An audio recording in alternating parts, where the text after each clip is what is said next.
எல்லாருக்கும் வணக்கம். எல்லாருமே டயட்டில் இருக்கிறவங்க, சாதாரணமாக சாப்பிட்றவங்க எல்லாருமே இந்த மாதிரி எடுத்துக்கிட்டு ஒரு ஃபாஸ்டிங் ஒரு 10 மணி நேரம் 12 மணி நேரம் இருந்தாங்கன்னா உடல் ஆரோக்கியத்துக்கு ரொம்ப ரொம்ப நல்லது. உள்ளே இருக்கிற ராஜ உறுப்புகள்லாம் ரொம்ப நல்லாயிருக்கும். நம்மளை கையெடுத்து கும்பிடும்.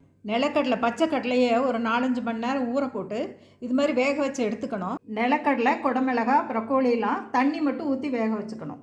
அது கூட ஒரு அரை குடமிளகா பெப்பர் பொடி பண்ணதும் அது கூடயே போட்டு நல்லா சட்டியில் போட்டு வதக்கி எடுத்து இது மாதிரி வச்சுக்கலாம். இதனோட அளவு ஒரு 50 கிராம் அளவு இருந்தால் போதும்.